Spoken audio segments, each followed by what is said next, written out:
Chaque fois qu'il peut acheter quelque chose de nouveau et de très cher, Stéphane Bern est content. Ça tombe bien. David Castello-Lopez est avec nous pour nous raconter les origines des NFT. Ouais. Il y a quelques semaines, vous vous souvenez peut-être, j'ai fait une chronique sur l'origine du Nyan Cat, ce petit gif débile d'un chat qui vole dans le ciel. Et je vous avais dit que ce gif débile avait été vendu 440 000 € sous la forme d'un NFT. Quelques semaines plus tard, je vous ai parlé de Charlie Beat Me, cette vidéo de deux bébés qui se chamaillent et qui a été vendue 675 000 € sous la forme d'un NFT. Et je pense donc qu'est venu le temps de vous expliquer un petit peu plus en détail ce qu'est un NFT. Bon, comme c'est un peu compliqué, il faut que je vous prévienne que l'aspect origine de la chronique sera assez secondaire, mais il sera là quand même à la fin. En gros, pendant à peu près toute l'histoire de l'humanité, les œuvres d'art, elles étaient uniques. C'est-à-dire que si vous possédiez une petite statue de Ramsès II, personne d'autre ne pouvait posséder cette même statue de Ramsès II. Et si beaucoup de gens voulaient cette statue, eh bien, elle devenait chère selon la loi classique de l'offre et de la demande normale. Et puis, on a inventé la gravure, qui est arrivée en Europe à la Renaissance, et qui a permis de faire, pour certaines œuvres d'art, des séries. Des séries qui pouvaient pas être infinies, car souvent la base qui servait à faire la gravure se détériorait, mais quand même, ces gravures, elles étaient reproductibles. Plusieurs personnes pouvaient posséder la même œuvre d'art en même temps.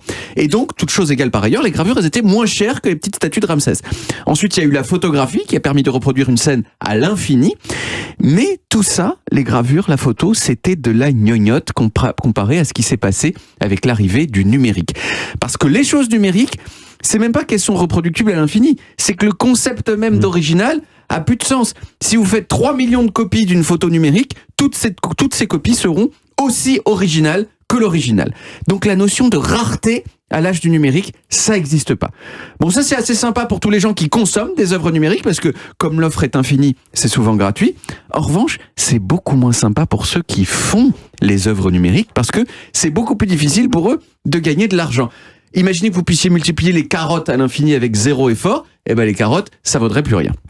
Sans rareté, pas de thunes. Eh bien, les NFT, c'est la solution à cette disparition de la rareté. NFT, ça veut dire non-fungible token, un jeton non fongible qui ne peut pas être cédé.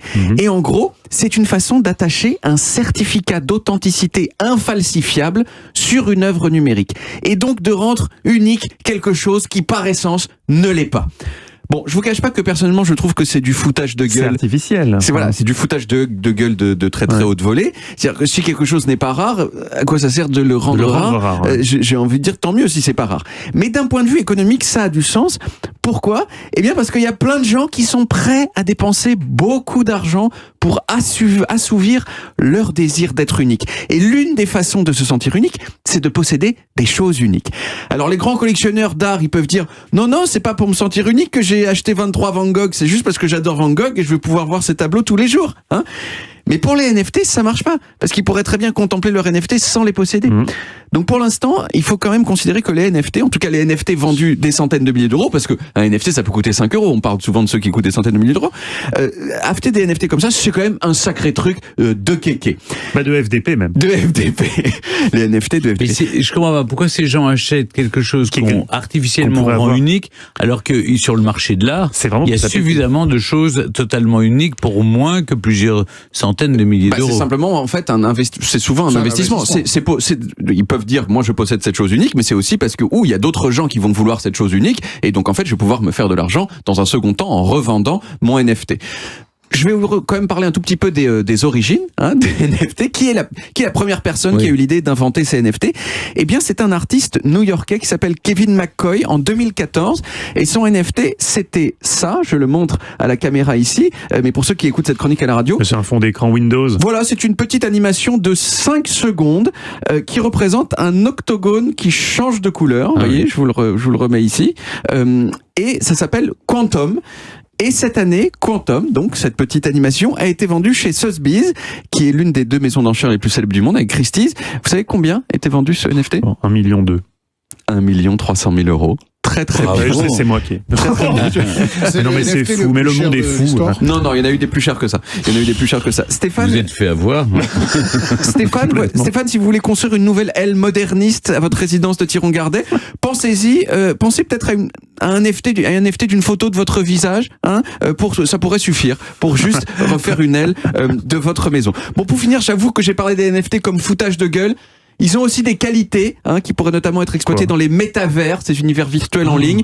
Mais ça, j'en parlerai dans une autre chronique. Le jour où nous raconterons le métavers, il faudra vraiment qu'on s'accroche. Vous savez qu'il y a des terrains qui se vendent très cher dans le métavers. De l'immobilier virtuel, Stéphane. Vous pouvez acheter une maison ou un terrain dans un univers virtuel qui un jour vaudra peut-être de l'argent. C'est pas fait pour implanter des pubs, tout ça. J'aime les pierres. J'aime la pierre. Comme les gens normaux, en fait. Et pardon, j'ai une autre demande pour vous, David, parce que ça m'inspire ce sujet. J'ai vu l'expo David Hockney à Paris, et qui est soi-disant le peintre le plus cher au monde. Il y a une partie de l'expo, il y a des vraies peintures, et d'autres qui sont il a fait à l'iPad en fait, et c'est juste imprimé.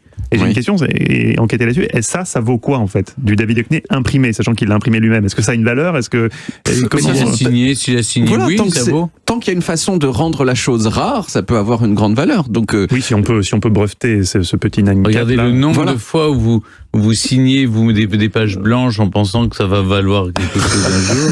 Mais pourquoi ce besoin de m'humilier, Stéphane? C'est fou. Moi, je suis si doux avec vous. Oui, bien sûr, vous avez raconté des horreurs.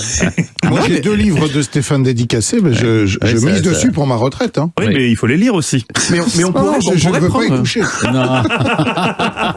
On pourrait prendre un NFT, prendre une photo. On fait un NFT et on le signe tous. On le signe, l'année prochaine, on le vend 1,3 million et on part. Attends, il n'y a pas Pauls. Voilà. Moi, il n'y a pas moi. Ça sera vendu comme NFT. Voilà, cette petite photo qu'on pourrait retrouver. Magnifique. Merci. Et vous nous tenez au courant de notre cote. Merci David. On retrouve les origines en podcast sur toutes les applis audio et en vidéo sur YouTube Dailymotion et sur le site europe1.fr.